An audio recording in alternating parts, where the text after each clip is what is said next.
कृष्ण हरे कृष्ण कृष्ण हरे हरे हरे राम हरे राम राम राम हरे गोविंद बोलो हरि गोपाल बोलो राधा रमण। आज हम श्रीमद् भागवतम के चौथे स्कंद का पेज 89 पढ़ेंगे। स्वर्गीय सुखों का उपभोग करने के बाद देवताओं को पुनः मृत्युलोक में गिरना पड़ता है। कदाचित इसलिए वे वैकुंठ जाने का प्रयास करने वाले लोगों से द्वेष करने लगते हैं। निश्चित ही उन्होंने मेरी बुद्धि को भ्रष्ट किया है, जिससे मैं अपने गुरुदेव श्रील नारद मुनि के उपदेशों का ठीक से पालन नहीं कर पाया। मोहवश मेरी दृष्टि द्वंद्व से दूषित हो गई। मैं अपने भाई और विमाता को अपना शत्रु देखने लगा।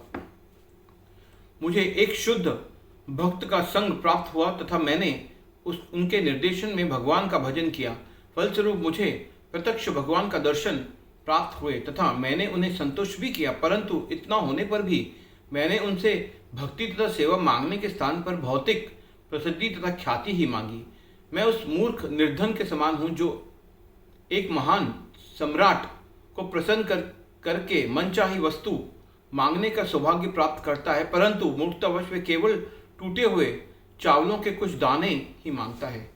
ध्रुव जानते थे कि वे यदि भगवान चाहते तो उसे तुरंत वैकुंठ ले जा सकते थे।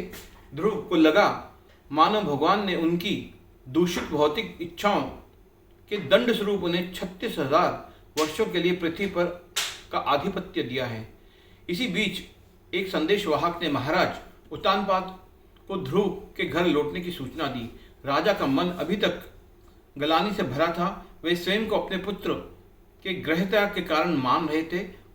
उन्हें विश्वास नहीं हो रहा था कि उन्हें वे एक बार फिर से अपने पुत्र से मिलने का सौभाग्य प्राप्त होगा। इसलिए यद्यपि उनके मन में संदेशवाहक के शब्दों पर संदेह हुआ, परंतु नारद मुनि के आश्वासन का स्मरण करते हुए उनका मन प्रसन्नता से भर उठा। महाराज उत्तानपाद ने उस संदेशवाहक को बहुमूल्य रत्नों की बनी एक माला भेंट स्वरूप दी और फिर अपने वरिष्ठ जनों, ब्राह्मणों तथा मित्रों, मंत्रियों, अधिकारियों एवं बंधु बांधवों को एकत्र करने लगे। अपने पुत्र को देखने के लिए आतुर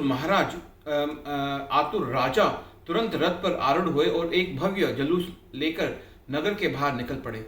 उनके साथ मंत्रोच्चार कर रहे ब्राह्मणों तथा शंख, नगाड़े एवं बांसुरी जैसे वाद्य यंत्रों को बजा रहे संगीतज्ञों के दल थे।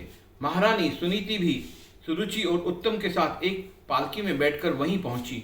उनका यह व्यवहार एक महान वैष्णव की माता के अनुरूप था। जैसे ही महाराज उत्तानपाद ने दूर जंगलों के बीच में आते ध्रुव को देखा, वे तुरंत अपने रथ से उतर आए और स्नेहपूर्वक उसका स्वागत करने के लिए दौड़े।